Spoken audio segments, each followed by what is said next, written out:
Okay, listen up, everyone. You need to hear this. Grab a drink, but maybe not a super cheap one, and I'll tell you why later. I'm going to tell you about something wild that just happened, or, something that could happen if life decided to play a big joke on us. So, it was a Monday morning, the worst kind. You know how it is. My brain usually tries its best to put off doing any real work until the very last second. I was procrastinating like a champion. I had emails to write, grown-up stuff to do, and even my dying plant seemed to be judging me. The usual stuff. My good coffee machine broke down. It probably wanted some special, expensive coffee beans, the drama queen. So, I bought a really cheap coffee from that little shop downstairs. That was a bad idea. A very, very bad idea.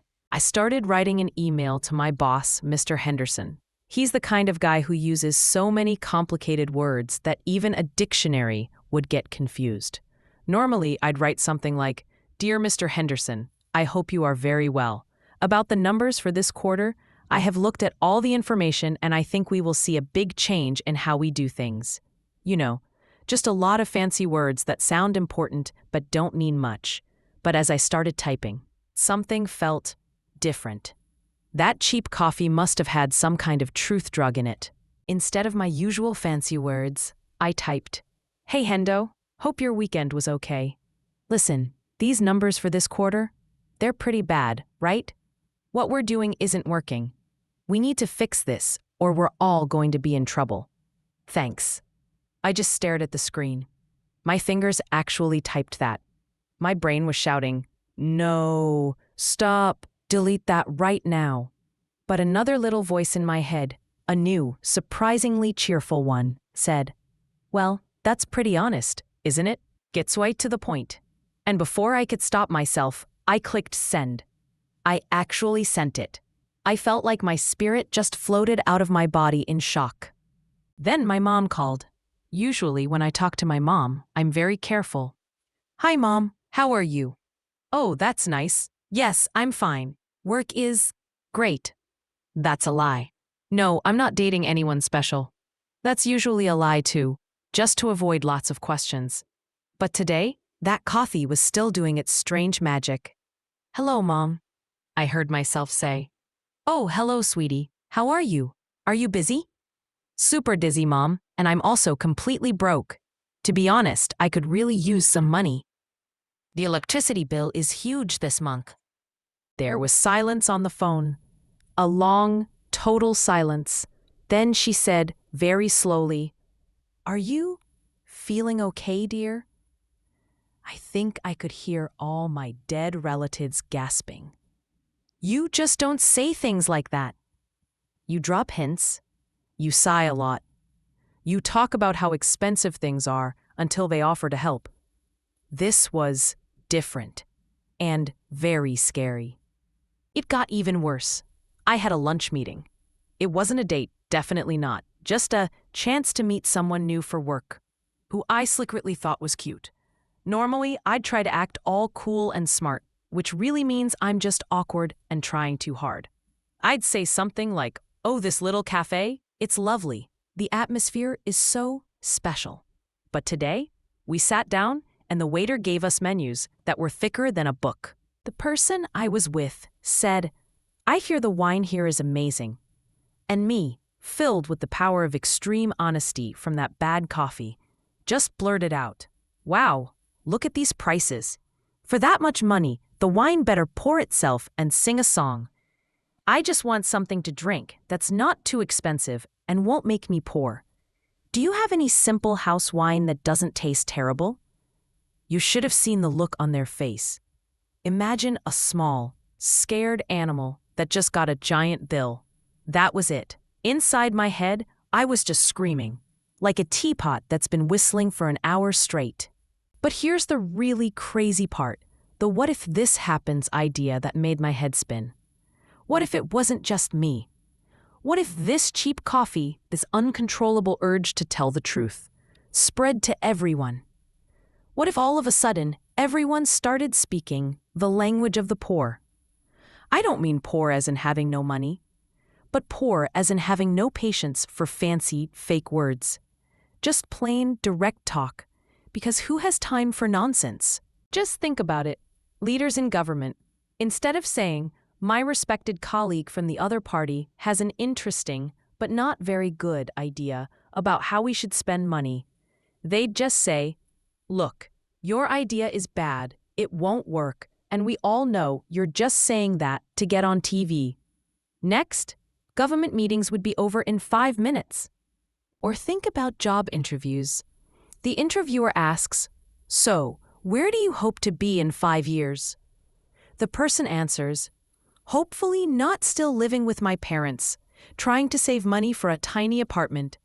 And maybe I'll have your job if you're not careful. By the way, how much does this job actually pay? My landlord is really expensive." Imagine how honest everything would be. What about first dates? "Hi, you look pretty much like your photos, so that's good. My therapist says I have trouble committing to people, and I snore really loudly. What about you?" Or, "To be honest, I'm only here because my friend told me I should go out more. And you were the first person who said yes. Want to get a drink and see if we can stand each other for an hour?" Dating would change completely. Or maybe it would just end. It's hard to tell. Social media would become a place of pure truth. No more living my best life, #SoHappy, next to a photo of a boring salad. It would be more like, "It's Tuesday again. I still haven't won the lottery. I had beans on toast for dinner again. My dog looks like he's disappointed in me. #life is okay." Famous influencers would admit they actually hate healthy food and their perfect lives are paid for by a lot of debt. I somehow got through the rest of the day, accidentally telling the truth to everyone. I told my coworker Brenda that her new perfume, while definitely noticeable, was a bit like being hit with a fruit salad in a chemical factory. She's not speaking to me now. I tried to bargain for a lower price on a chocolate bar at the local shop. $1.50 for this small thing? Is it made of gold? Come on, give me a better price. The shopkeeper just stared at me like I had grown a second head that was singing badly. By the evening, everyone was avoiding me. I was a walking, talking example of too much information. My usual image of a pretty capable adult who has everything under control was completely gone. I was just me. No filters. Shockingly honest, because my way of talking had been taken over by this imaginary language of people without much, which, in this crazy situation, was just the language of no fancy stuff, no fuss, just the plain, simple truth. Then I realized something. What if this language of the poor wasn't about not being smart or fancy, but about not having the time or money for all the fake stuff? When you're worried about your next meal, or if you can pay rent, do you really have the energy to use polite, indirect words? When someone says, "We're making changes at work," it just means someone's going to lose their job, right? When they say, "We're looking for new ways to make money," it means we're broke. Maybe, just maybe, this imaginary language of the poor is actually the clearest, most honest way to talk. Without all the extra words, all the little polite lies we tell each other to make things sound nicer. It's a bit scary, for sure. It makes people uncomfortable. My boss definitely did not like my new, direct way of talking.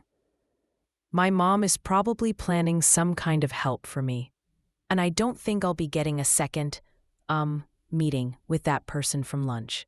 The next morning, I ran to the fanciest coffee shop I could find.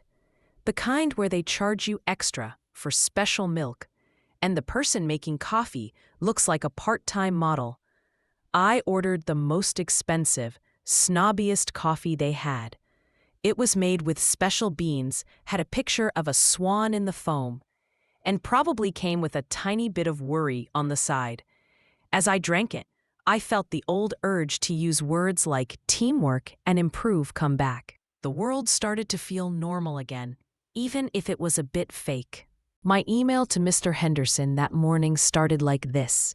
"Dear Mr. Henderson, about my last email, I want to say I'm very sorry if my direct words made you uncomfortable. I have thought about it again. He probably thinks I had a small mental breakdown. He's not totally wrong. But here's a funny thought. Last night, when I was in bed feeling embarrassed about my day of extreme honesty, a tiny part of me kind of missed it. Not the part where I made everyone uncomfortable, of course, but the pure clearness of it all. It's tiring, always having to translate what we really mean into what we say. Maybe there's a way to be somewhere in the middle, between, "Hey boss, your plan is bad," and a long essay that says the same thing with too many big words. What if this whole language of the poor idea isn't really about being poor, but about being real? What if we all just said what we really meant a little more often? Maybe not full-on, cheap coffee-level chaos, but just a little bit more honest. That's a scary idea, isn't it? It's probably better to stick to the expensive coffee and maybe stay away from that little corner shop for a while, just to be safe. You never know what kind of talking disaster is hiding in a very cheap cup of coffee.